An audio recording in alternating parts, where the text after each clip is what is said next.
और बताइए, हम लोग क्या पढ़ रहे थे? Fundamental duties. और फंडामेंटल ड्यूटीज यानी मूल कर्तव्य बढ़िया से पढ़ के आए हैं आप लोग।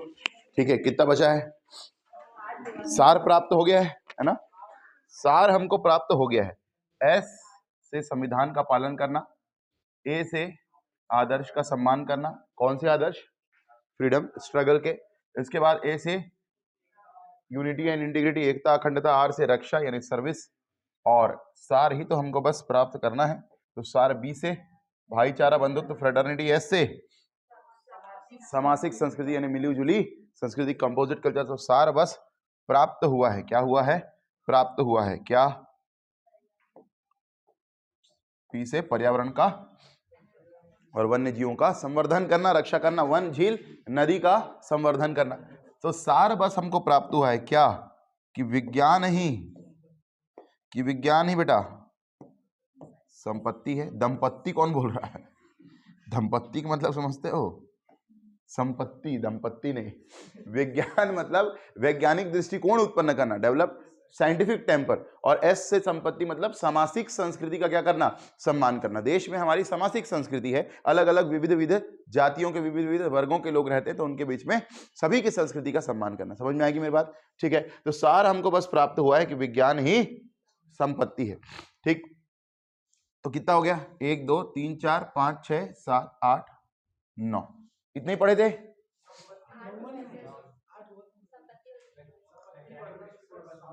समाज, ये हो गया ना, ये बचा हुआ ना। तो 1 2 3 4 5 6 7 8 हो गया। तो लिख लो 9वां। क्या हो जाएगा? ABCDEFGHI, है ना? गिनने की जरूरत ही नहीं, मतलब याद करने की जरूरत नहीं। आई। संपत्ति का मतलब क्या है? पहले देखना, उसके बाद लिखना। सार्वजनिक संपत्ति की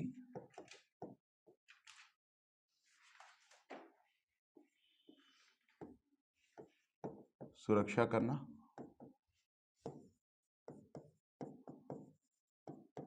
और उसे नुकसान न पहुंचाना। To secure public property and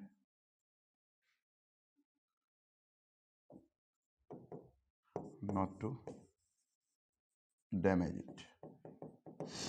ठीक, to secure public property and not to damage it, सार्वजनिक संपत्ति की सुरक्षा करना, उसे नुकसान न पहुंचाना। हम कई बार देखते हैं, जैसे अग्निवीर स्कीम आई थी। कौन सी स्कीम? आर्मी वालों के लिए। तो बिहार में क्या हुआ? बिहार में प्रदर्शन के दौरान पूरी की पूरी ट्रेन को क्या कर दिया गया? जला दिया गया, फूंक दिया गया, सीट्स को खराब कर दिया गया। कई बार हमको ऐसा देखने को मिलता है कि जब प्रदर्शन होता है तो सार्वजनिक संपत्ति को सबसे ज्यादा नुकसान पहुंचाया जाता है, पब्लिक प्रॉपर्टी को सबसे ज्यादा नुकसान पहुंचाया जाता है। क्या है कारण इसका? कारण यह है कि लोगों को यह नहीं पता कि वो संपत्ति उनके ही पैसे से खरीदी गई है। हम जो टैक्स पटाते हैं, कितने लोग यहां टैक्स पटाते हैं? बस 2 लोग। तुम नहीं पटाती टैक्स? पटाती है तुम टैक्स? अरे कोई भी सामान तुम बाजार से खरीदने जाते हो, 1 रुपए की माचिस से लेके 10 रुपए की पेंसिल तक, आप क्या पटाते हैं? टैक्स पटाते हैं। हर चीज पर आप टैक्स पटाते हैं। इसी को तो बोलते हैं वस्तु एवं सेवा कर। या तो बाजार से वस्तु खरीदते हैं जिसको आप छू सकते हैं, जिसको आप महसूस कर सकते हैं, या तो आप सेवा लेते हैं, सर्विस, जिसको आप या तो छू सकते हैं वस्तु को, सेवा को महसूस कर सकते हैं। Either you can touch it, if you can touch it, it is a good, if you can feel it, it is a service. जैसे आप ट्रेन में चले गए बैठ करके, है ना, तो आप एक जगह से दूसरी जगह तक पहुंच गए, अपने गंतव्य स्थान तक, अपने डेस्टिनेशन तक पहुंच गए। आपको कुछ मिला क्या? नहीं मिला। अरे सर्विस मिली। क्या मिली? सर्विस, जिसको आप छू नहीं सकते। क्यों उसने कहा कि नहीं मिला? क्योंकि वो कोई चीज नहीं मिली उसको जिसको वो टच कर सकता है, लेकिन महसूस हुआ कि हमको किसी इस यात्रा के दौरान इस रेल सेवा से हमको पहुंचा दिया गया। इसलिए बोलते हैं रेल सेवा, विमान सेवा। मेरी बात समझ में आ रही है? बस सेवा। ठीक, ये सारी चीजें क्या है? सेवा। तो इसका जो आपका जो पैसा आप पटाते हैं, उसी से सार्वजनिक संपत्ति का क्या होता है? निर्माण। जैसे हमने इकोनॉमी में पढ़ा था, क्या पढ़ा था? इकोनॉमी में सरकार क्या बनाती है? राजकोषीय नीति बनाती है। बेटा क्या बनाती है? राजकोषीय नीति, जिसको हम लोग आम भाषा में क्या कह देते हैं, बजट, फिस्कल पॉलिसी, बजट। इसमें क्या होता है, दो चीजें होती है, एक सरकार की आय यानी इनकम, दूसरा सरकार का एक्सपेंडिचर यानी व्यय। सरकार को आय कहां से होती है, लोगों से। सरकार खर्च भी किस पर करती है, लोगों पर, क्योंकि सरकार कोई बिजनेस नहीं कर रही है, सरकार समाजवाद के लिए काम कर रही है। किसके लिए काम कर रही है, we are a socialist state, हम एक समाजवादी राष्ट्र हैं, और समाजवादी राष्ट्र के रूप में समाज कल्याण के लिए कौन काम करती है, सरकार काम करती है। क्लियर हुई मेरी बात, ठीक है। तो अब समझना, जब सार्वजनिक संपत्ति की सुरक्षा करना है, इसका मतलब यह है कि इस तरीके की चीजें नहीं करना है, नुकसान नहीं पहुंचाना है। कि कहीं घूमने गए और मौका देख के आई लव यू, मैंने ताजमहल पे तेरा नाम लिख के आया है, तेरे से बड़ा बेवकूफ कोई नहीं है। तुम्हारे पिताजी की जगह है जो तो वहां नाम लिख रहे हो। आप कई जगह देखना ऐसा होता है, कई जगह प्लेसेस में जाओगे, ट्रेन के टॉयलेट कंपार्टमेंट्स की बात नहीं कर रहा हूं मैं, वो तो भरे पड़े हैं, मैं इसकी बात कर रहा हूं जो सार्वजनिक संपत्ति, जो बड़े बड़े मोनूमेंट्स होते हैं, वहां पर लोग इस तरीके की हरकतें करते हैं, पेंट से लिख देते हैं। पेंट से यदि लिखोगे तो खराब हो गई होगी। तो पुराने जो मंदिर हैं, पुराने जो ऐसे प्लेसेस हैं, पर्यटन स्थल हैं, वहां पर खराब किया जा रहा है। तो सार्वजनिक संपत्ति की सुरक्षा करना, उसको नुकसान ना पहुंचाना, इसलिए जब पकड़ में आ जाते हैं तो खूब पिटाई होती है उनकी, ठीक। सुप्रीम कोर्ट इसलिए नहीं ले जा सकते क्योंकि वाद योग्य, मूल कर्तव्य वाद योग्य नहीं है, they are non enforceable, non justiciable. समझ में आ गया, तो लिख लेना। अब सार्वजनिक संपत्ति की सुरक्षा करना और उसे नुकसान न पहुंचाना, to safeguard public property and to abjure violence और डैमेज।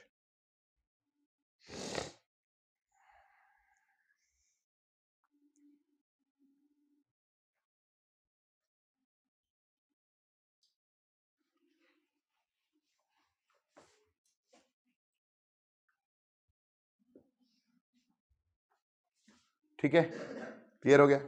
तो हमको सार बस प्राप्त करना है, ध्यान से देखो, सार बस प्राप्त करना है कि विज्ञान की संपत्ति ही, यानी वैज्ञानिक दृष्टिकोण ही, वैज्ञानिक सोच ही हमें किस ओर ले जा सकती है बेटा, हमें ले जा सकती है सफलता की ओर। और सफलता को ही हम लोग क्या कहते हैं, उत्कर्ष।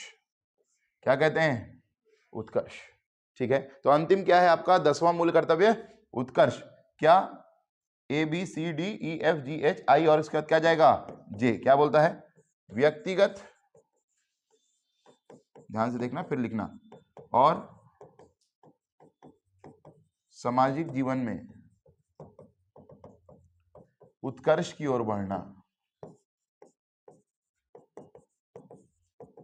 उत्कर्ष की ओर बढ़ना, क्या मतलब है उत्कर्ष की ओर बढ़ने का मतलब, उत्कर्ष किसी का नाम नहीं है, उत्कर्ष की ओर बढ़ना। उत्कर्ष मतलब सफलता, व्यक्तिगत यानी पर्सनल जीवन में, अपने पर्सनल लाइफ में, और दूसरा सोशल लाइफ में, दोनों में विकास करते हुए, दोनों में प्रोग्रेस करते हुए किसकी तरफ बढ़ना है, डेवलपमेंट की तरफ बढ़ना है, ग्लोरी की तरफ बढ़ना है। समझ में आया, ये आपका मूल कर्तव्य है। यानी आप यहां पर जो पढ़ाई कर रहे हैं और आने वाले समय में व्यक्तिगत जीवन में और सामाजिक जीवन में जो अपने परिवर्तन देखना चाहते हैं, और आप ही ला सकते हैं वो परिवर्तन अपनी पर्सनल लाइफ में, अपनी सोशल लाइफ में, अपनी कल्चरल लाइफ में। जो रिस्पेक्टफुल जॉब आपको चाहिए, इसका काम कौन करेगा, आप ही करेंगे। और ये आपका क्या है, मूल कर्तव्य। It is your fundamental duty, व्यक्तिगत और सामाजिक जीवन में उत्कर्ष की ओर बढ़ना। देखो, एक ही आदमी जीवन में कोई काम नहीं कर सकता, एक ही आदमी, चाहे वो कितना भी बड़ा ज्ञानी हो, वो कितना भी बड़ा स्किलफुल आदमी हो, यदि वो आलस से भरा हुआ है, किससे भरा हुआ है, आलस से, तो वो जीवन में कोई काम नहीं कर सकता, जीवन में कोई काम नहीं कर सकता। फिर उसका जीवन ऐसे चलेगा जैसे कीड़ों मकोड़ों की तरह सबका चल रहा है। आपने देखा होगा, इतनी सारी जनता है, दाना पानी तो सबका ही चल रहा है, ईश्वर सबको दे रहा है, कोई कमा करके खा रहा है, कोई मांग करके खा रहा है, कोई गिरा हुआ खा रहा है।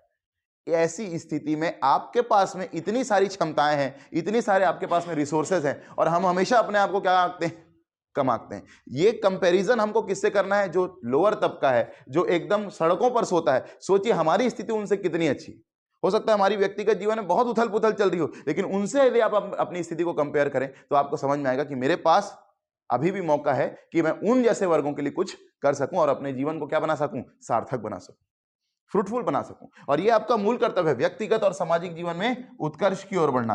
तो to progress in individual and social life, and it is a fundamental duty, it is your 10th and the last fundamental duty, मतलब last मतलब till 1976 till 2002। तो लिख लेना व्यक्तिगत और सामाजिक जीवन में उत्कर्ष की ओर बढ़ना। क्लियर हो गया?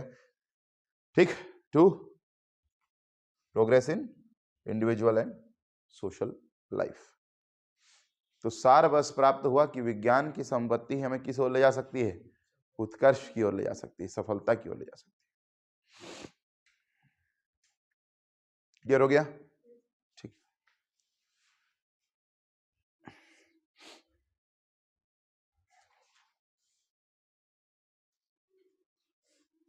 अब एक लास्ट मूल कर्तव्य आ रहा है जो किससे जुड़ा था, याद करो, by the 86th constitutional amendment act 2002। इससे तीन चीजें जोड़ी, कौन कौन सी बोलो? पहला फंडामेंटल राइट, फिर डीपीएसपी, फिर फंडामेंटल ड्यूटी। यहां पर नए जुड़े, ये दोनों नए जुड़े और इसमें क्या हुआ? अमेंडमेंट हुआ, है ना, है ना। ये दोनों नए जुड़े, उसमें अमेंडमेंट हुआ। इसमें कौन सा आर्टिकल जुड़ा बोलो? Article 21A। इसमें कौन सा आर्टिकल का अमेंडमेंट हुआ? आर्टिकल 45, 48 नहीं भैया, 45। क्या है 45? बताओ बताओ,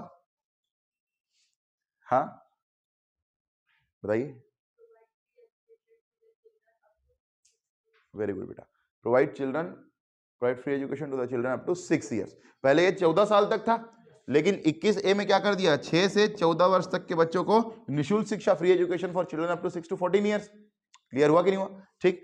अब 14 वर्ष तक के बच्चों को निःशुल्क शिक्षा देने का प्रावधान था, 6 से 14 को दे दिया, तो बचे कितने? 0 से 6। तो इसमें 6 से 14 जब जुड़ा, 6 से 14 जब जुड़ा, तो यहां क्या कर दिया? अमेंड कर दिया। कितना कर दिया? 6 वर्ष तक के बच्चे। कितना कर दिया? 6 वर्ष तक के बच्चे। और यहां पर अब फंडामेंटल ड्यूटी जुड़ेगी, कौन सी?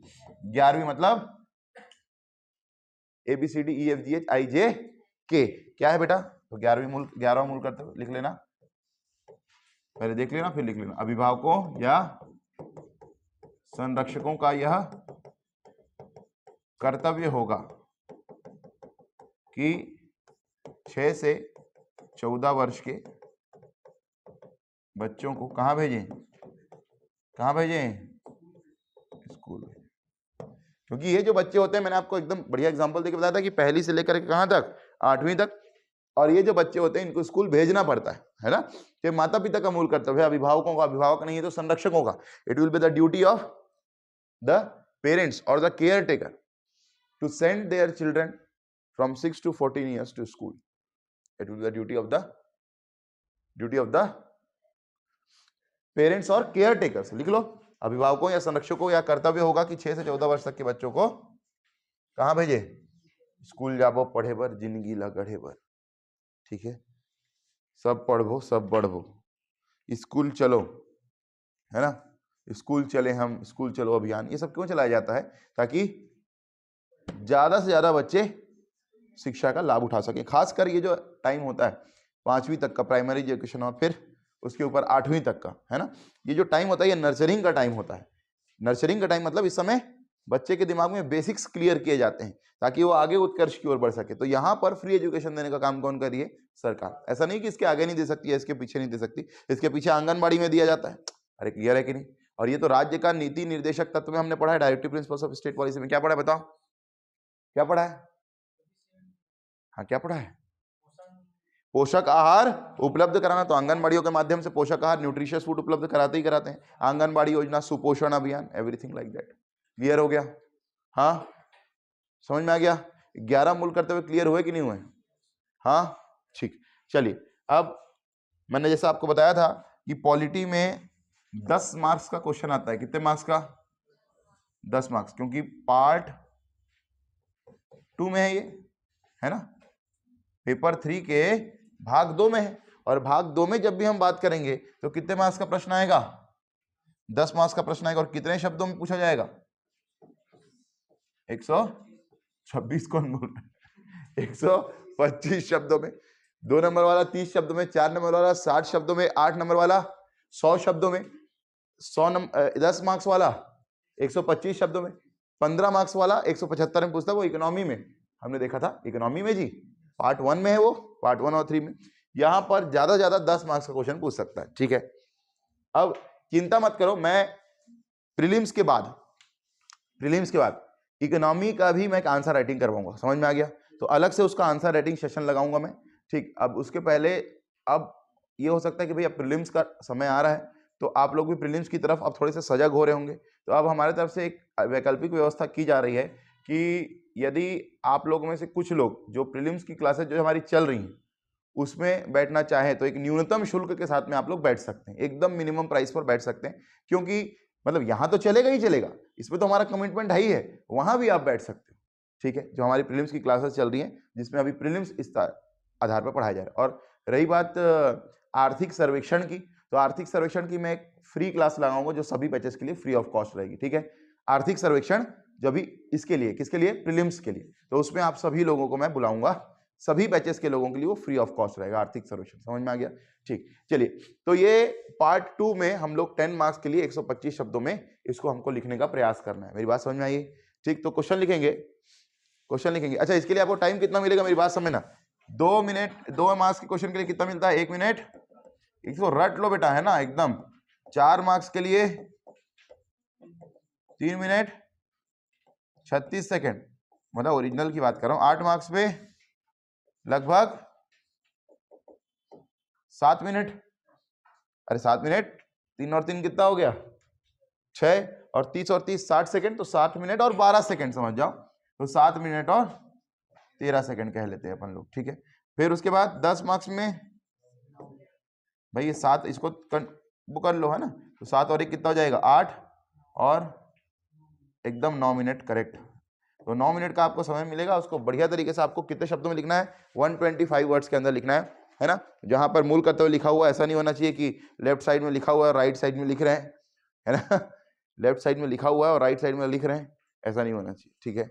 चलिए, क्या? हाँ ठीक, 125 शब्दों में आपको लिखना है भाई। देखो जनरली एक जो लाइन होती है उसमें एवरेज कितने वर्ड्स माने जाते हैं?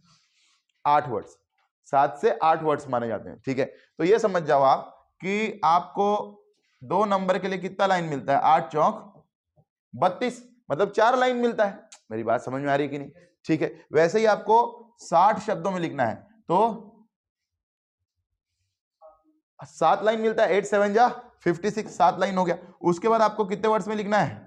100 शब्दों में लिखना है, तो 8 से इसका मल्टीप्लाई कितना आ जाएगा? 8 एकम 8, एकदम सिंपल मामला है, मतलब आपको देखने की जरूरत नहीं है। 8 दूनी 16, तो लगभग कोई 12 लाइन के आसपास मिलता है। और 10 मार्क्स के लिए आप देखोगे, यानी आपका कितना शब्द हो गया? 125 शब्द, तो देखो कितना हो जाएगा? 8 एकम 8 कितना हो गया? 8 7 जा 56, 8 6 जा 42, तो लगभग 16 लाइन। समझ में आ गया? अरे समझ में आया कि नहीं आया? तो 16 लाइन के आसपास आपको मिलेगा और आपको इस पे लिखना है। समझ में आई मेरी बात? क्लियर हुआ कि नहीं हुआ? ठीक, तो चलो लिखो क्वेश्चन लिखेंगे। अरे खोल के लिखोगी क्या? गजब हाल है, मूल करते हुए खुला हुआ है, तो ये मतलब ये भी सिखाना पड़ेगा। हाँ, कोई खोल खोल के तो नहीं लिख रहे ना भैया, इससे अच्छा मत ही लिखो। कहते हो सर मैं नहीं लिखूंगा, मुझे कोई दिक्कत नहीं, आप आराम से बैठ सकते हो, ऐसे देख के मत लिखो, ठीक। देखो अब ये अटेंटिवनेस होती है। जब मैं 10 मार्क्स बता रहा था पार्ट 2, तो आप में से बहुत सारे सभी को पता था कि मैं अभी लिखवाऊंगा क्वेश्चन, और आपने इतने अच्छे से पढ़ा भी है, तो बहुत सारे लोग थे जो कॉपी में पढ़ ले रहे थे साथ में। इसको बोलते हैं अटेंटिवनेस, ठीक। अब जब मैं बता दिया लिखना है, उसके बाद कुछ लोग पढ़ रहे हैं, इसको बोलते हैं आलस। मेरी बात समझ में आ रही है? इसी को आपको सुधारना है। मेरी बात समझ में आ रही है कि नहीं बेटा? मेरा हर वाक्य आपके सुधार के लिए रहेगा, याद रखना, सुधार के लिए। सुधार मतलब रिफॉर्म के लिए। जब तक आप रिफॉर्म नहीं करोगे तब तक आपको रिजल्ट नहीं मिलेगा। मैं टोचते रहूंगा। अब ये अलग बात है कि टोचने के बाद भी नहीं करूंगा, क्या कर लोगे? कुछ नहीं करे, हमको क्या करना है? एग्जाम आपका, रिजल्ट आपका, मेहनत आपकी, सहयोग हमारा सिर्फ और सिर्फ क्या हो सकता है? सहयोग हो सकता है। समझ में आ गया? तो अपने दिमाग को केंद्रित करिए और एकदम कंसंट्रेशन के साथ बैठिए, है ना, कि सार्वजनिक संपत्ति पढ़ा रहे हैं तो आपका ध्यान डोंगरगढ़ में चला गया और फिर वहीं आप खो गए कि जब मैं गया था डोंगरगढ़ या मैं रतनपुर गया था, और वहीं आपका दिमाग घूम रहा है। फिर तुम आ ही नहीं पा रहे हो 86वें संविधान संशोधन अधिनियम में, तो ये गड़बड़। समझ में आ गई मेरी बात? चलिए लिखेंगे।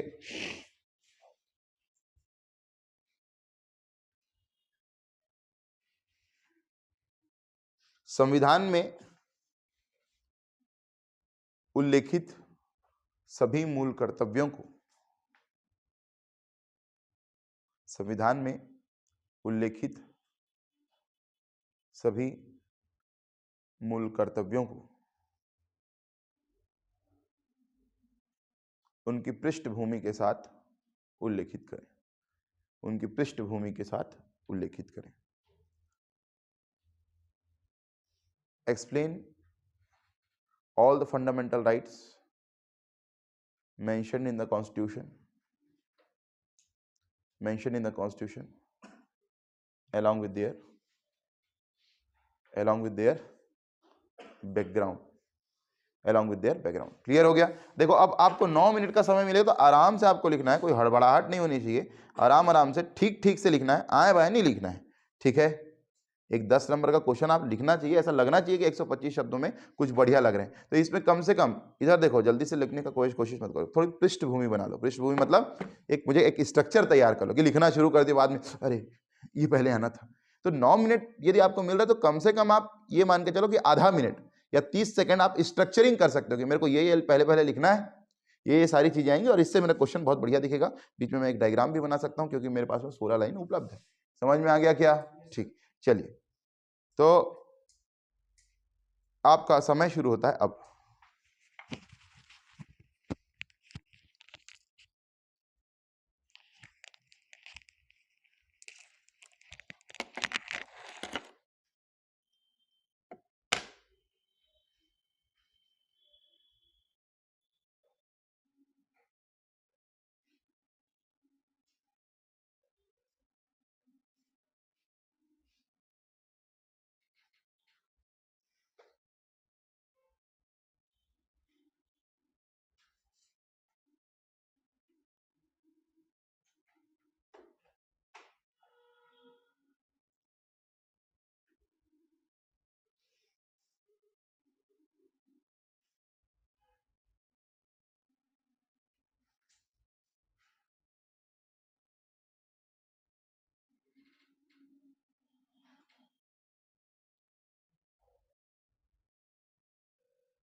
आपका कंप्लीट हो गया जी?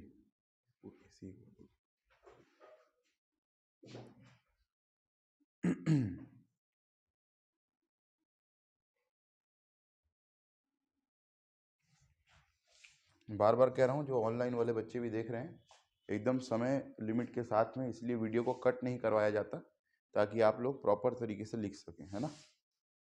टाइम टू टाइम आप लोग भी लिखने का प्रयास करें। जैसे ही मैं करूँ स्टॉप तो आप भी लिखना रोक दें। मेंस आंसर राइटिंग सबसे बड़ी चीज़ है मेंस के प्रोग्राम में, इसके बिना मेंस की क्लासेस का कोई महत्व नहीं।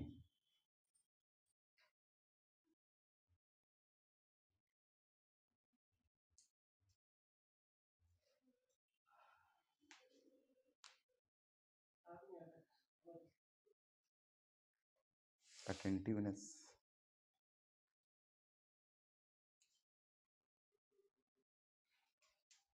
चलिए स्टॉप स्टॉप स्टॉप, हो गया एकदम करेक्ट, 9 मिनट हो गए, स्टॉप, रुक जाइए, इससे ज़्यादा समय नहीं मिलेगा आपको। ठीक, क्लियर हो गया कि एक चीज़ को कैसे पढ़ना है और फिर उसको कैसे लिखना है। तो ये एक जो पूरा चैप्टर आपका रिवाइज हो गया, यहाँ पर 10 नंबर में आपने अपने मूल कर्तव्यों को लिख दिया है। क्लियर हो गया क्या? हाँ, क्लियर हो गया, ठीक है। चलिए, अब जब आपको इतनी क्लैरिटी हो गई है मूल कर्तव्यों को लेकर के, तो अब थोड़ा सा एक क्वेश्चन और लिखते हैं। लिखिए, 4 नंबर में लिखना है आपको, explain the Gandhian principles of DPSP. देखिए, गांधीवादी, तो देखिएगा कितना रिवीजन वगैरह कर रहे हो। गांधीवादी राज्य के नीति निर्देशक तत्वों का उल्लेख करिए। पढ़ने का मौका नहीं मिलेगा आपको यहाँ। गांधीवादी राज्य के नीति निर्देशक तत्वों का उल्लेख करिए। Explain the Gandhian principles of DPSP. ठीक है, 4 नंबर में लिखना है आपको, 3 मिनट 36 सेकंड का आपको समय मिलेगा। देखिए, गांधीवादी नीति निर्देशक तत्वों को का उल्लेख करिए। 4 नंबर में लिखना है, गांधीवादी राज्य के नीति निर्देशक तत्वों का उल्लेख करिए। Explain the Gandhian principles of DPSP. ठीक, सीधा आंसर लिखना भी शुरू कर सकते हैं, क्वेश्चन नहीं लिखे हैं तो। चलिए, आपका समय शुरू होता है अब, 4 नंबर में 3 मिनट 36 सेकंड।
लिख ही रहे हो क्या? लिख ही रहे हो? टाइम खत्म हो चुका है, मेरे को लगा आप लोग रुक जाओगे। एक अंदाजा भी तो हो जाना चाहिए, वहां थोड़ी टाइम लेके टाइमर देख के थोड़ी बैठोगे 3 मिनट 36 से। एक अंदाजा भी हो जाना चाहिए। 4 मिनट हो गए लिख के जा रहे हो। कुछ लोग थे जो रुक चुके थे। ठीक, क्लियर हो गया? चलिए, तो अब हम लोग आगे बढ़ते हैं।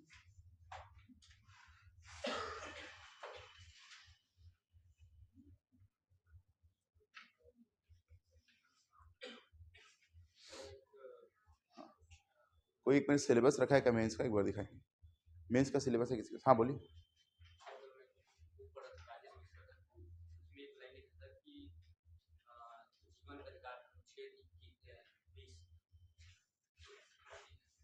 क्या?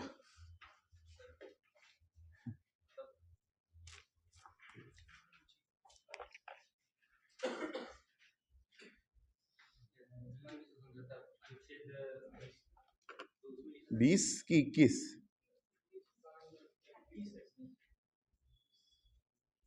बीस में क्या है बताओ?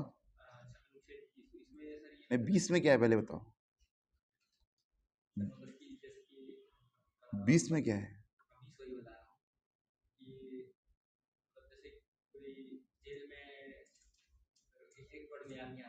गिरफ्तार हो गया है तो, है ना? अरे भैया, 20 में अपराधों में दोष सिद्धि से संरक्षण है, 22 में गिरफ्तारी है। जिसकी आप बात करो वो 22 है। मैंने तुमसे क्या पूछा? आर्टिकल 20। तुमने क्या बताया? आर्टिकल 22। तो 21 क्या पढ़ रहे हो तुम? पूछो, मैं बताने में कोई दिक्कत नहीं। मैं कह रहा हूं पहले ढंग से पढ़ तो लो एक बार सारे मूल अधिकारों को जो अपने नोट्स में लिखे हो। मेरी बात समझ में आ रही? अब पूछो।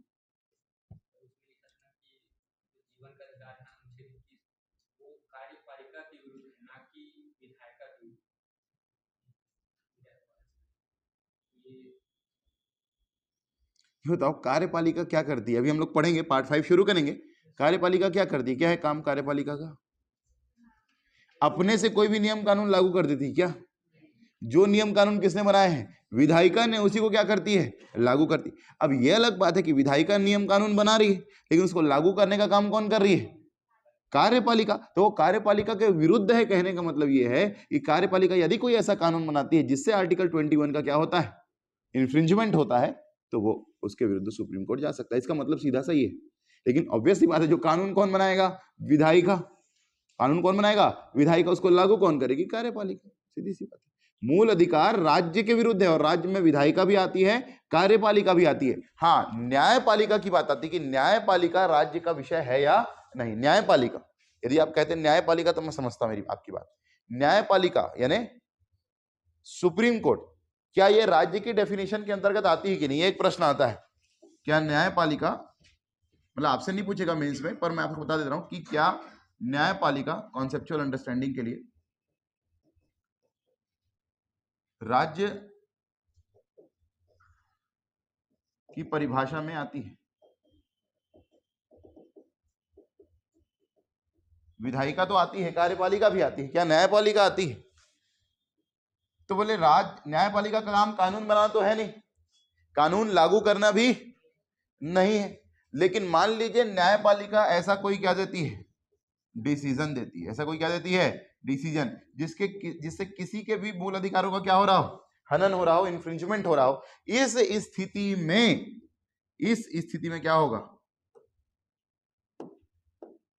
केवल और केवल इस ही स्थिति में न्यायपालिका राज्य की परिभाषा के अंतर्गत आएगी। Otherwise, the judiciary will not come inside the definition of the state. The judiciary will not come inside the definition of the state unless and until any decision of the judiciary is infringing fundamental right of any person. समझ में आएगी मेरी बात? जब तक न्यायपालिका का कोई निर्णय किसी का मूल अधिकार हनन नहीं करेगा, तब तक वो राज्य की परिभाषा के अंतर्गत नहीं है। समझ में आ गई मेरी बात? हाँ, अरे क्लियर हुआ कि नहीं हुआ? ठीक, तो इतनी बातों को ध्यान रखना है आपको। ठीक, विधायिका हो चाहे कार्यपालिका हो, ये दोनों के दोनों आएगी। हाँ बोलिए।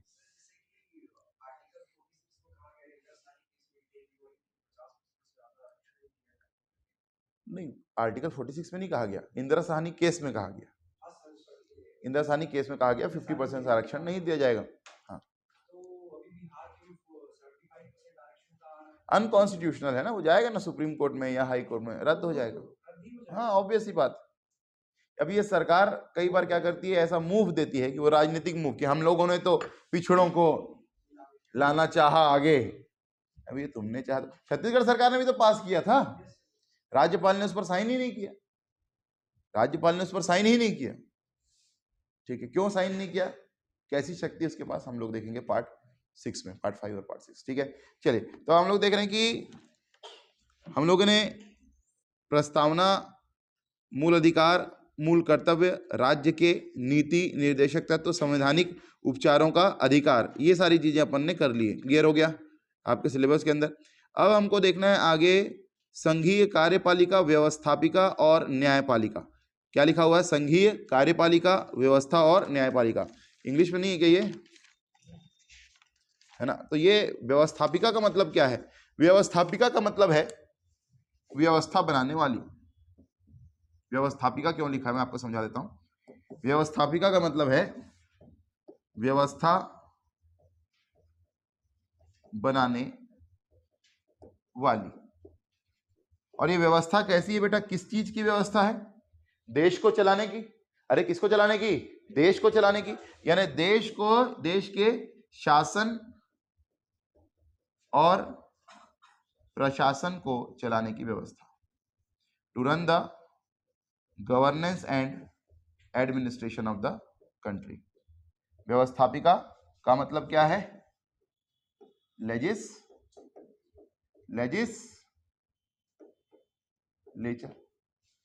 लेजिस्लेचर जो नियम और कानून बना करके शासन और प्रशासन को चलाने का काम करती है। What is the meaning of legislature, क्या बोला अभी बेटा बताओ, क्या है व्यवस्थापिका का मतलब, जो शासन और प्रशासन की व्यवस्था बनाने के लिए क्या बनाती है, नियम और कानून बनाती है। What is legislature, legislature is the body which makes laws for conducting the governance and administration for the country. समझ में आई मेरी बात, इसी को बोलते हैं व्यवस्थापिका, इसी को हम आम भाषा में क्या कहेंगे, विधायिका। क्या कहेंगे बेटा, विधायिका। तो विधायिका नियम और कानून बनाती है शासन और प्रशासन के लिए। और कार्यपालिका का कार्य क्या है, what is the role of executive, कार्यपालिका का कार्य क्या है, कार्यपालिका का कार्य है कि इस व्यवस्था को क्या करना, लागू करना, इंप्लीमेंट करना। और इस व्यवस्था को लागू कैसे करेंगे, जो भी नियम और कानून विधायिका ने बनाए हैं, whatever the legislations the legislature have made, it is the duty of executive, that is कार्यपालिका को हम लोग कहते हैं क्या, executive. It will the duty of executive to implement them for the governance and administration of the country. समझ में आ गया, अरे क्लियर हुआ कि नहीं हुआ। तो शासन और प्रशासन को चलाने के लिए इसी को कहते हैं राज व्यवस्था। शासन और प्रशासन को मिलाकर क्या कहते हैं, राज व्यवस्था, पॉलिटी, इसी को बोलते हैं governance and administration is known as polity. To run the polity of the country the legislature makes legislation. राज व्यवस्था को चलाने के लिए विधायिका नियम कानून बनाती है, कार्यपालिका क्या करती है, उनको लागू करती है। क्लियर हो गया, ठीक। तो हम लोग पढ़ेंगे संघीय कार्यपालिका, व्यवस्थापिका और न्यायपालिका, और साथ ही साथ हम लोग कवर अप करेंगे क्या, राज्य की कार्यपालिका, व्यवस्थापिका और न्यायपालिका। क्लियर हो गया, महाधिवक्ता और ये सारी चीजें भी हम लोग इसमें पढ़ेंगे। हाँ नहीं तो अभी तो पूरा हम लोग शुरू करेंगे, मैंने बताया उसका मतलब क्या है, व्यवस्थापिका का मतलब क्या है। हाँ मैंने अभी बस इतना बताया व्यवस्थापिका का मतलब क्या है, विधायिका, क्यों आपके सिलेबस में लिखा है ना। टैली करते होंगे ना आप लोग सिलेबस, कि हमने जो पढ़ा है वो करना चाहिए आपको हर सब्जेक्ट में टैली, कि भैया मेरा कितना हो गया और कितना अभी बचा हुआ है। ठीक, उसमें संविधान और लोक प्रशासन लिखा हुआ है, मैं संविधान के सिलेबस की बात कर रहा हूँ। ठीक है, उसमें इतना बड़ा है, उसमें आधा है संविधान का सिलेबस। हाँ बोलिए, आएंगे ना। हाँ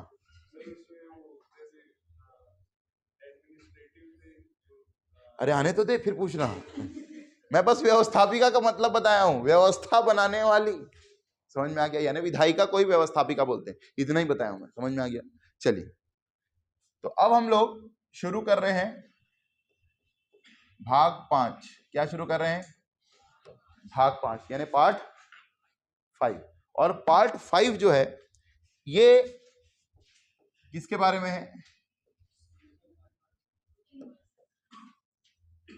यूनियन गवर्नमेंट यानी केंद्र सरकार।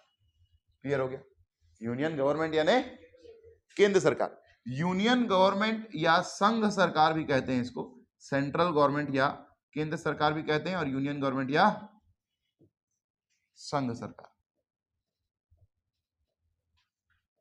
पार्ट 5 में हम लोगों को संघ सरकार के बारे में, यूनियन गवर्नमेंट के बारे में पढ़ना है। किसी भी सरकार 3 पैरों पर खड़ी है। ये सरकार है, ये 3 पैरों पर खड़ी है। कितने पैरों पर?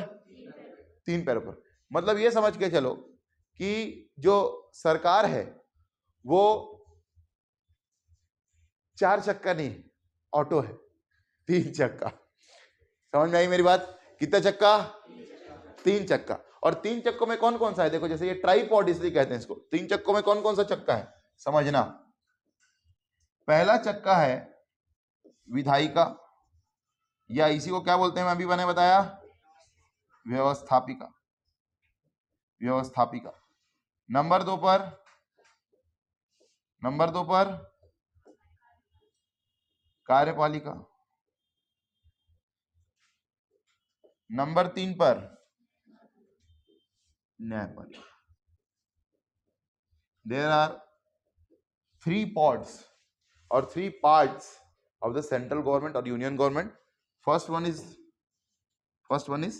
legislature.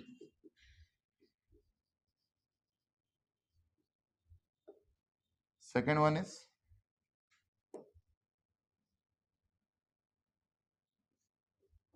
executive. Third one is judiciary. समझ में आ गया?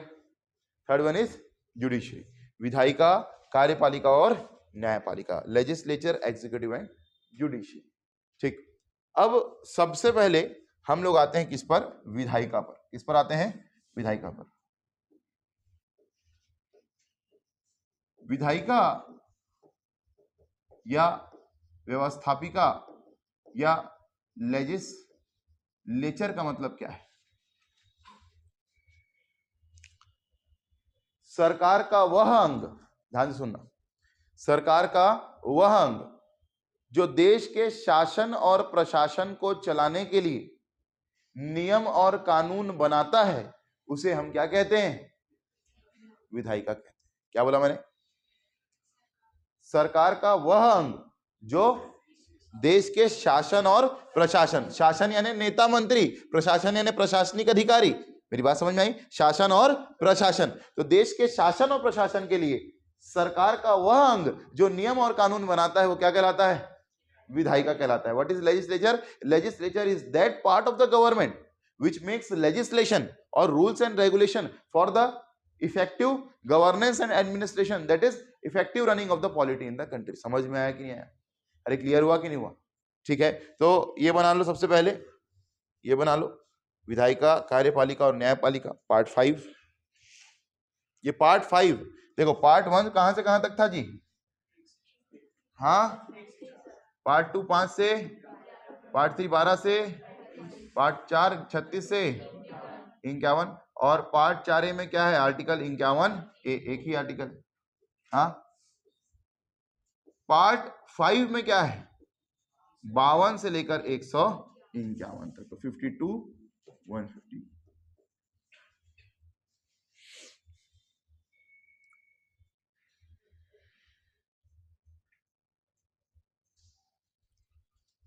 क्लियर हो गया? 52 से लेकर के 151 तक, 52 to 151 पूरे आर्टिकल्स हमको नहीं पढ़ना है। अब यहां से एक चीज आप याद रखेंगे कि हमको आर्टिकल सारे याद नहीं करने हैं, यहां तक सारे आर्टिकल्स याद करने हैं।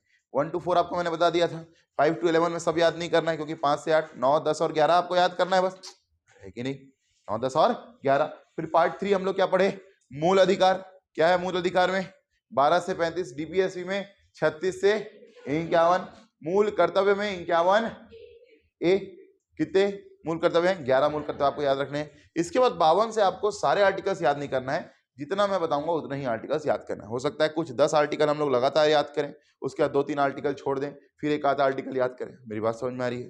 ठीक, तो यहाँ कॉन्सेप्ट पर ज्यादा ध्यान देना है बजाय आर्टिकल रटने के। ठीक है, जैसे यहां से क्या क्या क्वेश्चन आता है, कि प्रधानमंत्री की शक्तियां क्या है, राष्ट्रपति की शक्तियां क्या है, राष्ट्रपति और राज्यपाल की शक्तियों में अंतर क्या है।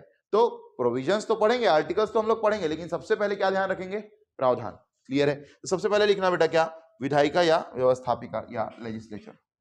उसकी डेफिनेशन लिख लो। That part of the government, सरकार का वह अंग, that part of the governance, सरकार का वह अंग, that part of the government, सरकार का वह अंग जो शासन और प्रशासन के लिए, जो शासन और प्रशासन के लिए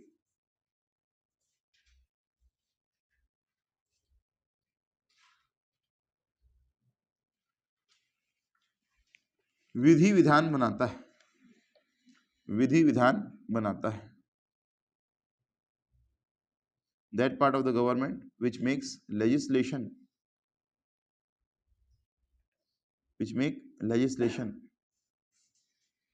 for the governance and administration, सरकार का वह अंग जो क्या लिखा, शासन और प्रशासन के लिए विधि विधान बनाता है। लिखना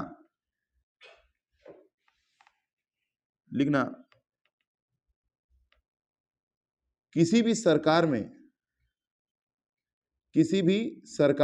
इन एनी गवर्नमेंट, किसी भी सरकार में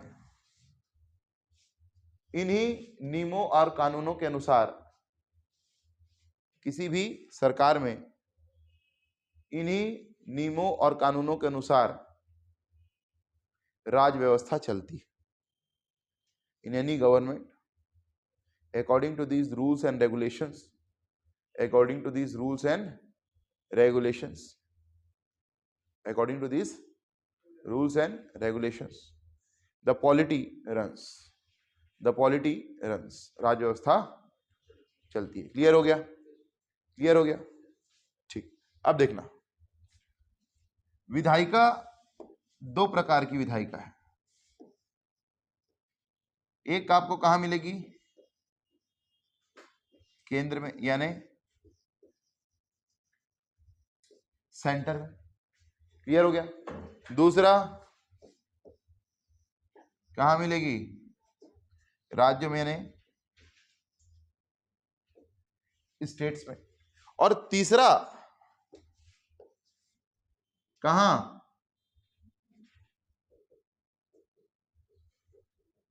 पंचायतों में। मेरी बात समझ में आई। एक कहां, केंद्र में, दूसरा कहां, राज्य में, और तीसरा कहां। इसलिए हम लोग क्या कहते हैं हमारे यहाँ, त्रिस्तरीय। देखो त्रिस्तरीय तो कहते हैं, यानी ग्राम पंचायत, जनपद पंचायत, जिला पंचायत। तो त्रिस्तरीय ये भी संरचना है कि सबसे पहले क्या आएंगे, गांव, फिर क्या आएंगे, राज्य, फिर क्या आएंगे। समझ में आ गया। यानी गांव के स्तर पर कि गांव अपने लिए नियम कानून बना सके, इसलिए किसका गठन किया गया, ग्राम पंचायतों का गठन किया गया। मेरी बात समझ में आ रही। और यहां पर नियम और कानून कौन बनाती हैं, ग्राम पंचायत। ठीक, क्लियर हो गया। अरे क्लियर हुआ कि नहीं हुआ।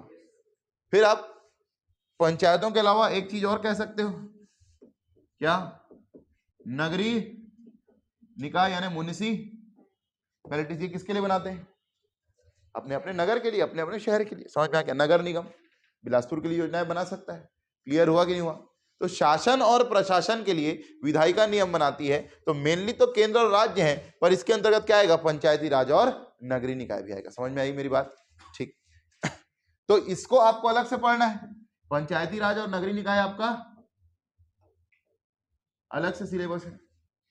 किसमें, छत्तीसगढ़ की शासन और प्रशासन। ये पॉलिटिकल सिलेबस नहीं है, ये छत्तीसगढ़ के शासन और प्रशासन से संबंधित है। समझ में आया क्या, छत्तीसगढ़ की राज्य व्यवस्था संबंधित है। ठीक, अब आपको पंचायती राज जितना मैंने बताना था छत्तीस इंडिया के परिप्रेक्ष्य में मैंने बता दिया। क्या, 73वें संविधान संशोधन अधिनियम 1992 से क्या जुड़ा, भाग 9 ए। अरे आई मेरी बात समझ में। ठीक, फिर अनुसूचियां जब मैं आपको पढ़ाऊंगा तो बताऊंगा 11वीं और 12वीं अनुसूची जुड़ी। ये तो पॉलिटी का सिलेबस हो गया। अब पंचायती राज का सिलेबस किसमें है, छत्तीसगढ़ के शासन और प्रशासन में। ये अलग बात है कि वो भी मैं ही पढ़ाऊंगा लेकिन वो छत्तीसगढ़ के सिलेबस में। किसमें पढ़ाऊंगा? छत्तीसगढ़ के सिलेबस में, पंचायती राज। क्लियर? तो हो सकता है जल्दी आपकी क्लासेस शुरू हो जाए पंचायती राज की, क्योंकि मतलब प्रीलिम्स के परिप्रेक्ष्य में क्योंकि प्रीलिम्स आ रहा है अभी, तो पंचायती राज बहुत जरूरी है। तो 4-5 तारीख के आसपास से हम लोग पंचायती राज शुरू करने वाले हैं प्रीलिम्स के बैच में। ठीक, तो ये हो गया। अब मेरी बात समझना,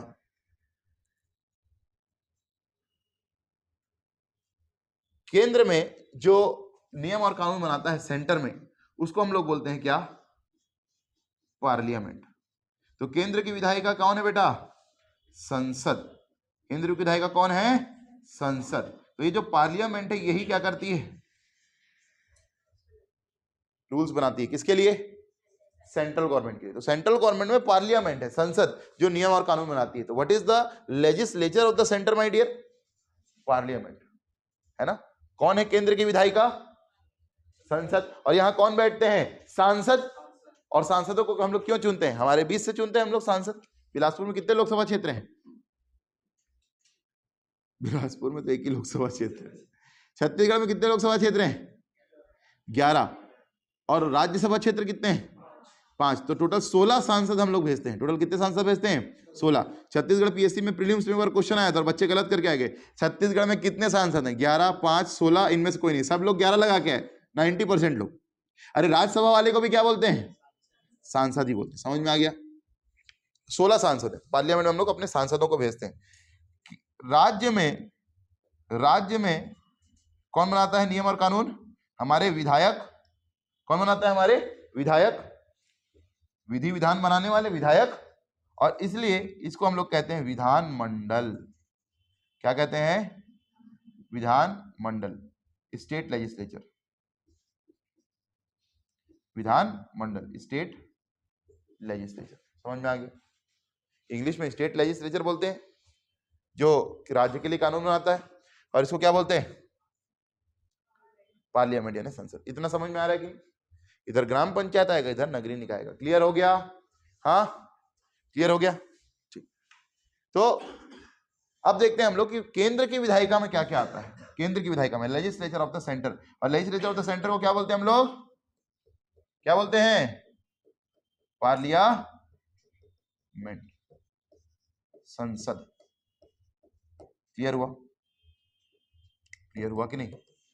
बताओ संसद में क्या क्या आएगा। देखो, संसद में पहले तो क्या आएगा? लोकसभा।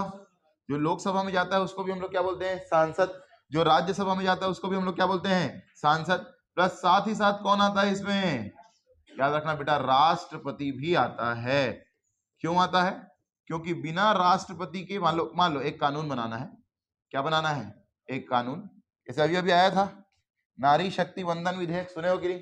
पहले महिला आरक्षण, वुमेन रिजर्वेशन बिल सुने हो कि नहीं सुने? अरे पढ़े हो नहीं बोल रहा हूं, सुने हो कि नहीं?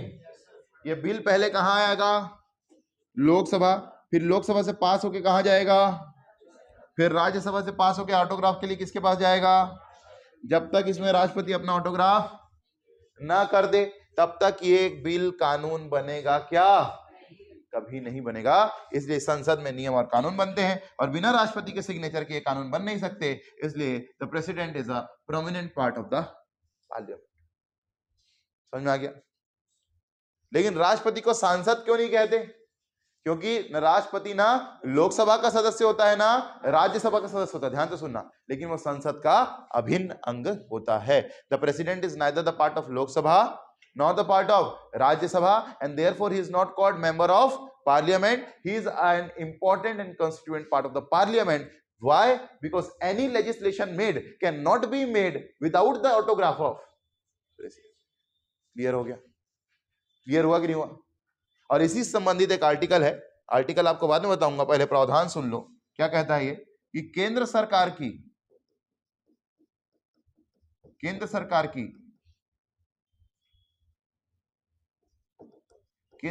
के समस्त कार्य किसके हस्ताक्षर से होंगे? लिखना नहीं है अभी आप। केंद्र सरकार के समस्त कार्य किसके हस्ताक्षर से होंगे? राष्ट्रपति के हस्ताक्षर से। All the works of the central government will be done in the name of the president. हर कार्य किसके हस्ताक्षर से होगा? राष्ट्रपति के हस्ताक्षर से होगा, चाहे वो कानून बनाने से संबंधित हो, चाहे वो कानून लागू करने से संबंधित हो, बिना राष्ट्रपति के हस्ताक्षर से आप ये कर नहीं सकते। क्लियर हो गया? अरे क्लियर हुआ कि नहीं हुआ? ठीक है, तो संसद में क्या आती है? लोकसभा, राज्यसभा और राष्ट्रपति। इसको हम लोग क्या बोलते हैं? केंद्र की विधायिका। तो लिख लेना, केंद्र की विधायिका में क्या आएगा? पार्लियामेंट, संसद। इसमें कौन कौन से आएगा? लोकसभा, राज्यसभा और राष्ट्रपति। लिख लिए? लिख लिए कि नहीं? अगला, राज्य की विधायिका यानी विधान मंडल। राज्य की विधायिका यानी विधान मंडल। कौन कौन आएगा विधान मंडल में? देखो, विधान मंडल का मतलब क्या होता है समझना, स्टेट लेजिस्लेचर। विधान मंडल की बात कर रहा हूं। मंडल मतलब ग्रुप, मंडल मतलब ग्रुप। इसमें सबसे पहले कौन आएगा? विधान सभा। फिर हर राज्य में तो नहीं है, टोटल हमारे यहाँ कितने राज्य हैं? 28 राज्य हैं। 28 राज्यों में से 28 स्टेट्स में से, out of the 28 states 6 states में से विधान परिषद है। और 6 स्टेट्स में जो विधान परिषद है ये कहां कहां है? देखो कितना आसान है याद रखना। यूपी के साथ हमेशा किसका नाम आता है? बिहार का। क्लियर हुआ? यूपी के साथ हमेशा किसका नाम आता है? बिहार। आंध्र प्रदेश से कट के 2014 में लेटेस्ट स्टेट, जो सबसे आखिरी स्टेट बना, आखिरी स्टेट मतलब सबसे लेटेस्ट स्टेट वही बना है, उसके बाद कोई स्टेट नहीं बना। ठीक है, जम्मू कश्मीर टूटा है, यूनियन टेरिटरीज में कोई स्टेट का फॉर्मेशन नहीं हुआ है। आंध्र प्रदेश से कट के क्या बना? तेलंगाना। ठीक है, यूपी, बिहार, आंध्र प्रदेश में तेल लगाना। ठीक है, ठीक, चार याद हो गया। और महाराष्ट्र में बहुत नाटक चल रहा है बेटा। क्या चल रहा है महाराष्ट्र में? बहुत नाटक। चाहे आप बॉलीवुड की बात कर लो, चाहे आप पॉलिटिक्स की बात कर लो, तो महाराष्ट्र में क्या चल रहा है? नाटक। तो महाराष्ट्र और कर्नाटक। समझ में आ गया? समझ में आ गया? बहुत फेमस क्वेश्चन है। कितने जगह पर विधान परिषद है? 6 जगह पर। 2 नंबर में एक बार पीएससी मेंस में पूछा हुआ है कि कितने राज्यों में विधान परिषद, कौन कौन से राज्यों में विधान परिषद, 2 नंबर में पूछा हुआ है। ऑब्जेक्टिव क्वेश्चन की तरह याद रखना है आपको। कहां? यूपी, बिहार, आंध्र प्रदेश तेल लगाना, और महाराष्ट्र में क्या चल रहा है? नाटक। महाराष्ट्र और कर्नाटक। तो ये 6 जगह विधान परिषद है, जिसको हम लोग कहते हैं लेजिस्लेटिव काउंसिल।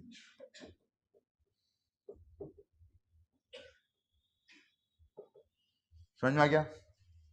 Legislative council. और इसको विधानसभा को क्या बोलते हैं? Legislative assembly. तो मैं बार बार विधानसभा का ही प्रयोग करूंगा। आप यदि इंग्लिश मीडियम वाले भी हैं तो यू कैन डेफिनेटली राइट बेटा Lok Sabha. You do not have to write house of people. You can definitely write Rajya Sabha. You don't have to write council of states unless and until the question has asked you directly, what do you mean by house of people, what do you mean by council of states। तो एक एक चीज पर हम लोग बात करेंगे, ध्यान से सुनना। यहां पर प्रीलिम्स के लिहाज से तो फैक्ट्स इंपॉर्टेंट है, लेकिन मेंस के लिहाज से कॉन्सेप्ट इंपॉर्टेंट है। तो कॉन्सेप्ट पर ध्यान रखना। एक एक चीज जो मैं आपको बता रहा हूं यहां पर, उससे 2-2 नंबर में आपसे सवाल पूछेगा। समझ में आया कि नहीं आया? विधायिका क्या है, लोकसभा से आप क्या समझते हैं, राज्यसभा से आप क्या समझते हैं, राष्ट्रपति से आप क्या समझते हैं। राष्ट्रपति मतलब राष्ट्रपति, ऐसा थोड़ी लिख के आओगे। जो राष्ट्र का पति होता है उसे ही हम राष्ट्रपति कहते हैं। संधि विच्छेद करने पर ब्रैकेट में अकॉर्डिंग टू बारला सर, ऐसे नहीं लिख सकते ना।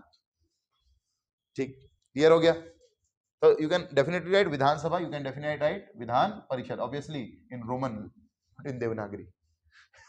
रोमन में, देवनागरी में नहीं। ठीक है, समझ रहे हो ना? ये देवनागरी लिपि है। ये कौन सी लिपि है? लिपि स्क्रिप्ट रोमन। अरे जो दिखाई देता है ऐसा। हिंदी में लिखूंगा तो विधानसभा, और इंग्लिश में लिखूंगा तो विधान सभा। ये सभी पढ़ाना पड़ेगा तुमको। देवनागरी, रोमन, समझ में आ गया?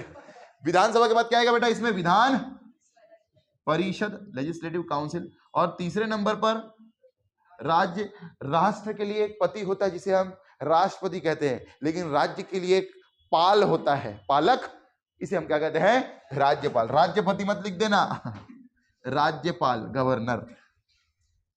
हाँ, इसको राज्यपाल मत लिख देना, इसको तो गवर्नर लिख के आना, है ना, यहां तक चलेगा। राज्यपाल, राष्ट्रपति, प्रेसिडेंट और गवर्नर बोलते हैं, समझ में आ गया?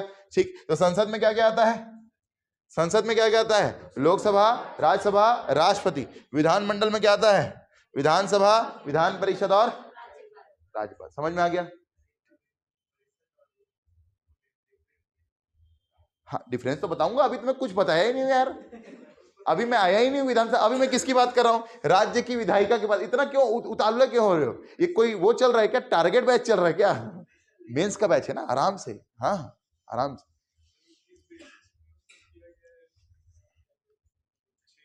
On the basis of population, population big states हैं, है ना, पढ़ेंगे ना क्या क्या बेसिस होते हैं, अभी सारे आर्टिकल्स आएंगे, क्यों चिंता कर रहे हो? विधानसभा में कितने सदस्य हैं, कहां कहां क्या क्राइटेरिया होता है, विधान परिषद का क्या क्राइटेरिया होता है, विधान परिषद बनाने का क्या क्राइटेरिया होता है, विधान परिषद हटाने का क्या क्राइटेरिया होता है, ये सब कुछ हम लोग पढ़ेंगे। क्लियर हुआ कि नहीं हुआ? अभी मैं बस आपको क्या बताया कि विधायिका किसको बोलते हैं? नियम और कानून बनाने वाली। केंद्र के लिए कौन बनाती है? संसद। राज्य के लिए कौन बनाता है? विधान मंडल।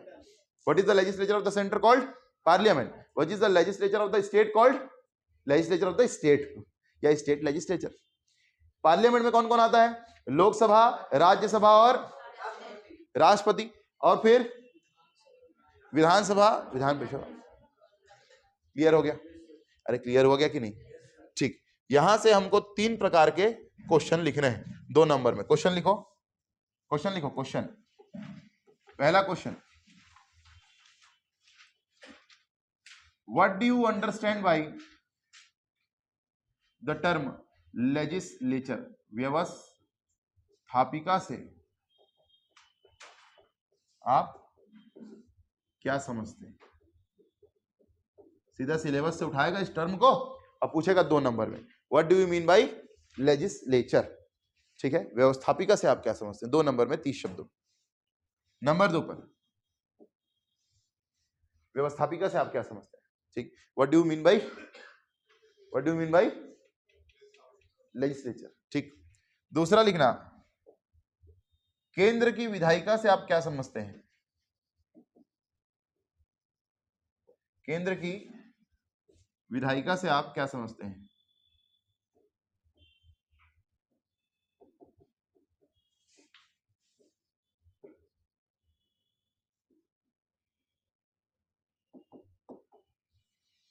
केंद्र की विधायिका से आप क्या समझते हैं? 2 नंबर।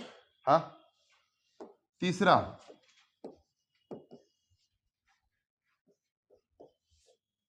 राज्य की विधायिका से आप क्या समझते हैं? What do you mean by legislature of the state?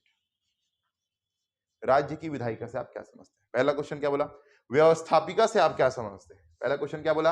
आप व्यवस्थापिका से आप क्या समझते हैं? What do you understand bye legislature. दूसरा बोला, केंद्र की विधायिका से आप क्या समझते हैं? What do you mean by legislature of the centre. तीसरा क्या बोला? What do you mean by legislature of the state. पहला मैं लिखूंगा, 2 आप लिखेंगे। पहला लिखेंगे, व्यवस्थापिका से आप क्या समझते हैं, लिखेंगे, लिखेंगे।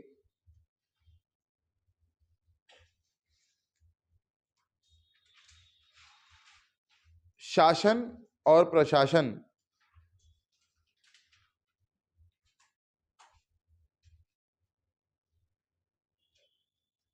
अर्थात राज व्यवस्था को, शासन और प्रशासन अर्थात राज व्यवस्था को संचालित करने के लिए, संचालित करने के लिए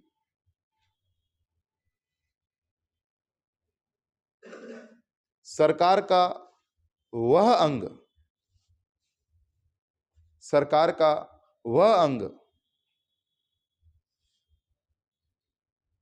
जो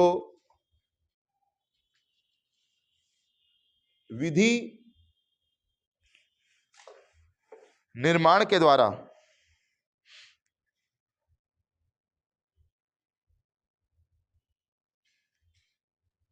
यह व्यवस्था बनाता है, यह व्यवस्था बनाता है, उसे ही हम व्यवस्थापिका कहते हैं, इन्वर्टेड कॉमा में, उसे ही हम व्यवस्थापिका कहते हैं। To run the governance and administration, that is समझते हो, ऐसा लिखना बेटा, दैट इज, ठीक है ना, that is polity, to run the governance and administration, that is polity, that body of the government or that part of the government, that body or that part of the government which makes legislation for this purpose, which makes legislation for this purpose is known as legislature, is known as legislature। और फिर नीचे में आप लोग क्या लिखेंगे, वहीं पर ऐसा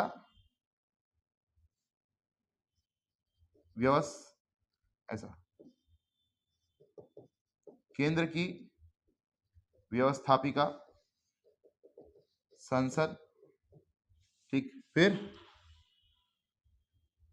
राज्य की व्यवस्थापिका क्या, विधान मंडल, बस इतना ही लिखेंगे, संसद और विधानमंडल, बस इतना, उससे आगे डिटेल नहीं करना है, समझ में आई मेरी बात, ठीक है। केंद्र की व्यवस्थापिका, उसी में 4 लाइन मिलता है, 3 लाइन में आएगा, चौथी लाइन में आ जाएगा, क्या बोले, केंद्र की व्यवस्थापिका संसद, यानी legislature of the centre is equals to, या फिर ऐसा एरो करके, इज इक्वल नहीं, एरो, पार्लियामेंट और स्टेट लेजिस्लेचर, समझ में आ गया, ठीक। For centre there is parliament या और and for states there is state legislature, बात खत्म हो गई, क्लियर हो गया। हाँ, विधानसभा भी लिख सकते हो, लेजिस्लेटिव असेंबली, कोई दिक्कत वाली बात नहीं, ठीक, पर उतना एक ही वर्ड लिखना है, ज्यादा वर्ड नहीं लिखना है, समझ में आ गया। अरे क्लियर हुआ कि नहीं हुआ, लिख लोगे 2 नंबर में। चलिए अब आपको लिखना what do mean by legislature of the centre और legislature of the state, 2 number में आपको लिखना है, यहीं पे अभी के अभी, ठीक। चलिए आपका समय शुरू होता है, पहला क्वेश्चन लिखेंगे what do you mean by legislature of the centre, केंद्र की व्यवस्थापिका, आप क्या समझते हैं, आपका समय शुरू होता है अब। अगर आप चाहते हैं अपने कैरियर को एक नई दिशा देना और सुनहरे भविष्य को साकार करना, तो जुड़िए कंपटीशन कम्युनिटी के साथ। आज ही हमारे वेबसाइट के कैरियर पेज पर विजिट करें अथवा डिस्क्रिप्शन बॉक्स पर दिए गए लिंक पर क्लिक करें। हमेशा आपके साथ टीम कोको।